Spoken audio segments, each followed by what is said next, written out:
Hey guys, it's me, Toby, and welcome to Wrestling Heaven. And today we're going to do a podcast on Sting Unmasked from the Superstar series of the WCW VHS tapes. And without further ado, let's begin to listen to the interview segments, and then I'll react to them. Let's start. Born in Omaha, Nebraska, and I wrestle under the name Sting. Or the Stinger. I don't know much about Sting's career, to be honest, besides he was a part of WCW until they went out of business. And then eventually in 2015 or something, he joined the WWE for a short bit and then went to AEW. That's pretty much all I know. So hopefully this interview will add more knowledge to my Sting collection of knowledge. Since I pretty much know nothing. But yeah, let's move on to the next part. People refer to me as the franchise. I think that has to do with being the Rock of Gibraltar here at WCW. I've been here. I'm the only guy, the only wrestler who's never left here and gone over to the other guys and then come back. You know, I've been here all along and the only one to do that. And I've been in top matches, main events. I've been the world champion 7 times. Eric Bischoff, president of... The main takeaway I get from this is the fact that Sting was 7-time champion and he didn't leave the company until they went out of business, which I already knew because I just said that, but it's good to know that they acknowledged it. Now, let's continue. One of them is the Scorpion Death Lock, and that's the one that I've done for years. And it's a leg lock, kind of like a figure 4. It's a submission hold. It gets your back and your legs. And you crank that thing on and turn the guy over and snap, crackle, pop. And then the other one is the Scorpion Death Drop. And that's kind of like a DDT where you drive the guy's head into the mat and when I drop it in backwards. So, fun. Sting also... Basically, Sting is just explaining his signature moves in this section, and it shows clips of those signature moves being done on this tape, Sting Unmasked. So, yeah, let's continue. I just jump on this guy in the ring, you know, from across when he was in the turnbuckle, and I almost overshot him though and went out onto the floor, but I remember the crowd just going, it seemed like they really dug that, so I thought I'd stick with it and keep doing it. I still do it to this day. One of his most... Basically, Sting is saying that he almost messed up one of his wrestling moves, and the crowd loved it, so he kept on doing it without the messing up part. So, not much to really say here. Let's continue. And trying to run up and latch onto it to get to Ric Flair. And I remember when I jumped, I thought that actually a fan or somebody took a bat or a pipe and whacked me in the knee. But I knew right then my kneecap was, or my knee patella tendon was severed. So I hobbled down, and one of the all-time great wrestlers, Wahoo McDaniel, and a few of the guys were around me. And I remember saying, Flair's going to come running after me. Please, just, whatever you do, stop him. Don't let him jump on me because I know he's going to jump on me. My leg is gone. Well, Flair concentrated. So basically, Sting is saying he severed his kneecap, and Ric Flair didn't know, and he was still attacking Sting. Yikes. That sounds like it would hurt a lot. Yeah, let's go on to the next part. I don't really have anything to say besides yikes. That seems like it would hurt. So let's continue. With Ric Flair, the world title match in Baltimore, Great American Bash, was the reaction from the crowd. At the time, it was the loudest what we call pops that I've ever heard. And it was massive. I mean, the roof just jumped off this Baltimore arena. While Sting would lose the... Basically, Sting was saying that he got the biggest pop aka crowd reaction, that he's gotten in his career so far at the time of that. So, not much is really needs to be said about that other than Sting was starting to get momentum, get more popular at the time. Which, as far as I know, Sting still wrestles for AEW, so that's saying something that his career and longevity has lasted this long. But without further ado, let's continue. Lex Luger, probably the greatest body in wrestling, greatest body maybe ever in professional wrestling. He is a personal friend of mine. He's my best friend and business partner, and he has done unbelievable with his career. I think that his career is kind of like mine, against all odds. Rooms, small crowds, driving 300 miles one way every single day of the week, and you'd make a $50 payoff to wrestle one guy. And then, let's see, what else? Stories like locker rooms. No locker rooms. You'll wrestle in a barn, an old barn, literally. And the seats were wooden, splintery wooden seats, and they'd fill it with as many as it would hold 500, 600 people. And I remember one time going into this place, I think it was in Greenwood, Mississippi, in this arena. It was an old barn. And the dressing room was just an old janitor's room that had, brooms and rusty pipes and wood. And it was just filthy. No sink, no bathroom, no toilet, no nothing. That's where we got dressed.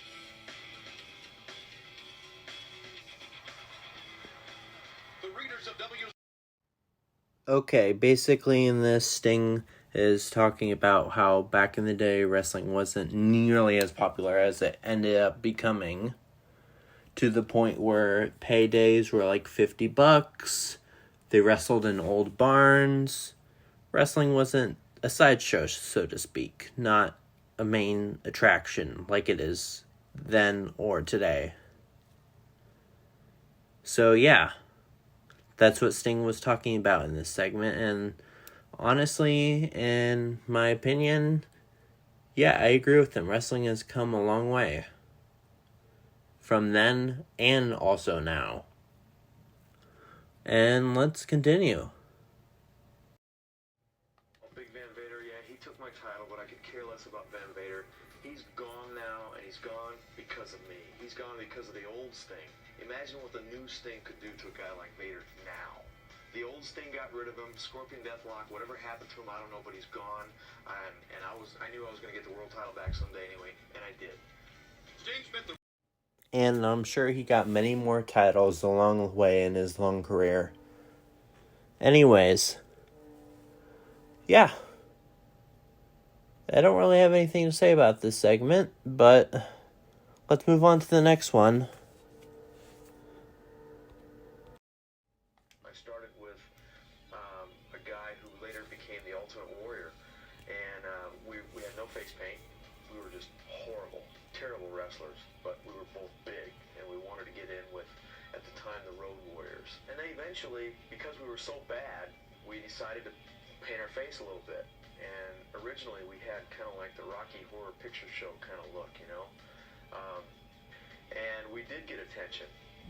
Black lips and black mouthpieces and all that, and black around the face, and he had the black flat top haircut, and that's what my white flat top haircut, and that's where the paint first happened, and I just kind of carried it off into several different personalities and personas and colors over the years. 1993 was a challenge.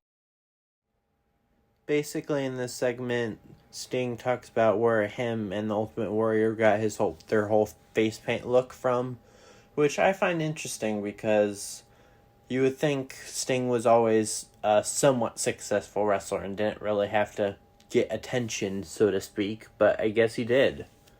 And yeah, that's pretty interesting to me. Now, let's move forward. Rick is very good at making people despise him and hate him, Well, it's kind of like a soap opera that, everybody can relate to, good guys, bad guys, good guys fighting the bad guys, cool guys, jerks, punks. I mean, it's a variety of things that touches everybody out there in one way or another. Although Sting basically said that wrestling is a soap opera. I guess I could see that.